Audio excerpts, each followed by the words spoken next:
What's going on, guys? So since the combine started, we've had some real interesting information come out from, ironically enough, the team that's in the same arena as us. So the New York Giants, they're pretty much. It sounds a little bit like they're having a fire sale, right? So right now, Saquan Barkley and James Bradberry supposedly are, up for auction when it comes to potentially being traded to a team.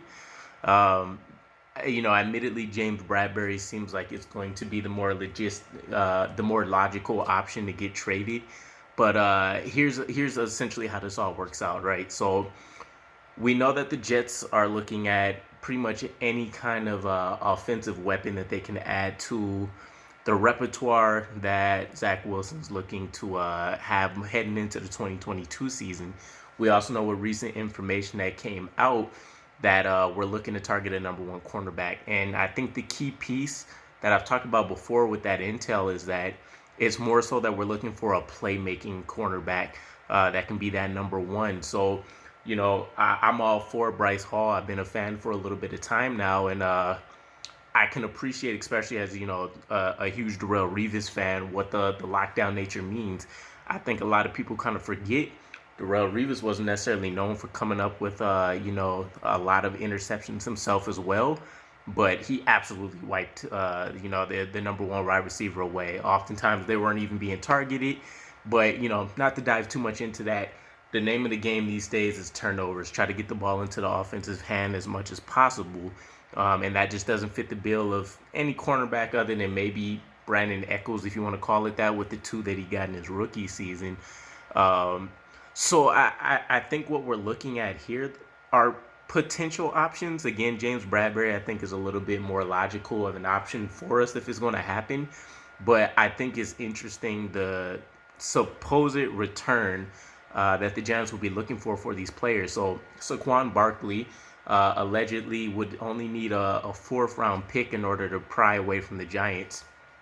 Now, people have been down on Saquon Barkley a lot lately, right? Phenomenal, extraordinary rookie season, right? He tops over 2,000 yards from scrimmage, and then things go downhill. He gets the ACL injury. He gets re-injured again. He has a lackluster 2021 season.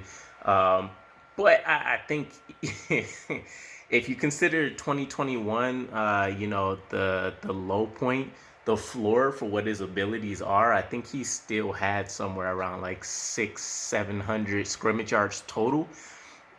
Best case scenario, we get the rookie phenom that he was coming into the league, and nobody accidentally walks themselves into a 2,000 yard season. So I think somewhere in the middle is obviously where we're probably looking at with him, right? He still kind of has some breakaway speed.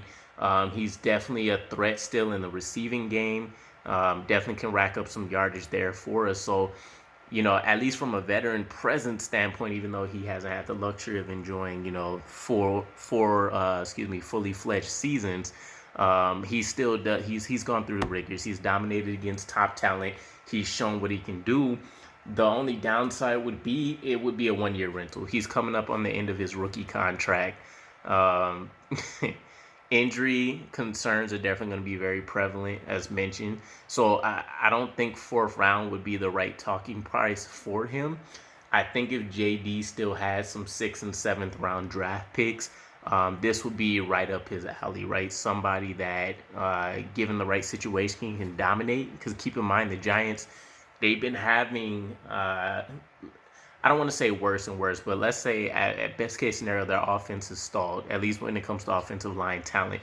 Andrew Thomas really maybe the only real building block there, and then everybody else is kind of up for grabs potentially. So I think we put him in a situation where we give him a better offensive line at on our team, and then kind of taking a look at that Y zone, running scheme that we're gonna want to play as well.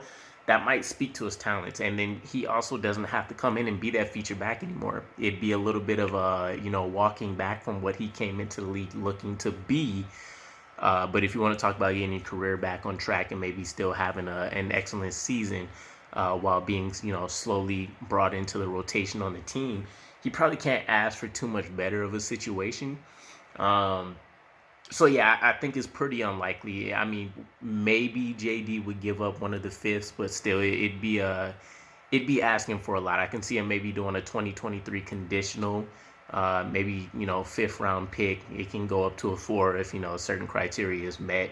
So probably unlikely, but I think James Bradberry again is the more relevant candidate that we're looking at here. So James Bradberry heading into the 2021 season was ranked to be about the 20th best cornerback in the league. So about middle of the league there, right? Keep in mind, not everybody realistically even has a number one cornerback, but if you break down some of the key stats for him, I think it speaks a lot to what he could potentially actually do, especially if you surround him with a lot more talent in place. So uh, basically, we're looking at a player that's had multiple interceptions throughout his entire career. I believe he's only had one of the seasons since 2018 where he's only had one, and it may have been his rookie year. He's just coming off a 4 interception season now, and he's had at least two again in pretty much every other season. So we know the playmaking ability is there. So that scratches that off the board right away. But then when you take a look at how he's matched up against everybody else, he was top 12 in targets in 2021. So I want to say he had about 92 targets it was on the season. He gave up about 63 or 60 receptions on the dot. So nothing world beating. Again, he's not a Jalen Ramsey caliber lockdown corner, which is fine. We don't necessarily need that, especially depending on how we want to play him in the scheme. But top 12 in targets, and he's essentially been the top 12 or higher in 3 out of 5 seasons so far, which is pretty phenomenal. So it's not like he's only getting a handful of targets here and there, and all the stats look great because it's a low number.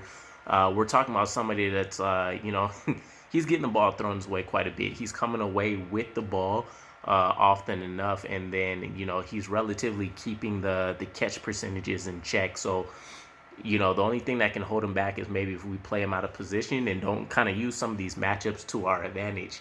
Um, the Bryce Hall argument will come back up again, right? If James Bradberry does come on and he stands out, Bryce Hall goes to the 2.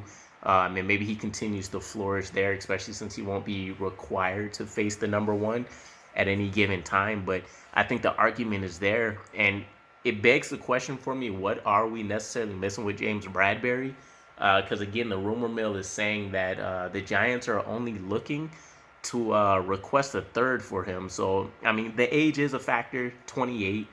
Um, I would actually need to double check what the contract situation is looking like. So I'm not sure what kind of rental situation we're looking like, or if we would need to provide a contract extension right away for him.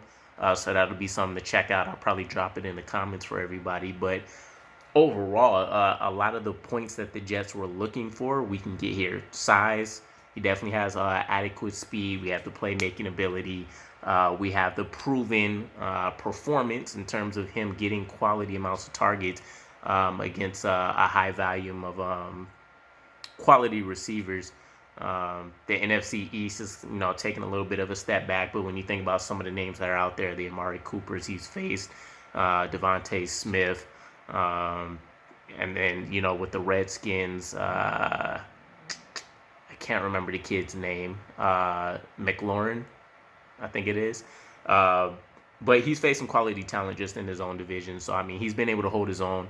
I don't know if the third would necessarily be legit, but if you compare it to what, the options are right now, we would have to compare him to any other potential trade candidates that are known that would be out there as a number 1 cornerback versus what we can find in the draft. The draft would definitely be preferable, but again, it's going to be unknown. Can we have somebody step in right away and get it done? It's kind of a little bit of a toss-up for every Marshawn Lattimore that might be out there. We've seen trying to remember the kid that Jeff Okudah, right, has all the skills, talents, everything pointed to he should be able to come in and rock it out, and he hasn't. Okudah's had some injury concerns, but still, I mean, you can go on and on and on. We're also still a little bit pained by the memory of what was the Alabama cornerback. And, I don't even want to say his name, but for all of us that know, we know. So either way, let me know what you guys think. Would it be smart for us to try to target both of these guys, or do we feel like James Bradberry should be the go-to? Um, I think it's worth a swing, right, in order to dominate the team. But we'll see what JD kind of pulls out of his hat. Again, it's very hard pressed for you to find trades that he's actually lost out on. But it'll also be interesting because keep in mind we haven't actually seen him use a premium asset on a high quality player, because that's not what the team building at that point required. Now that we're kind of getting to that area with the draft class we recently had, and focusing in on trying to develop the quarterback talent that we have in Zach Wilson, we'll see how he switches gears with that. But either way, catch up with you guys again. Peace.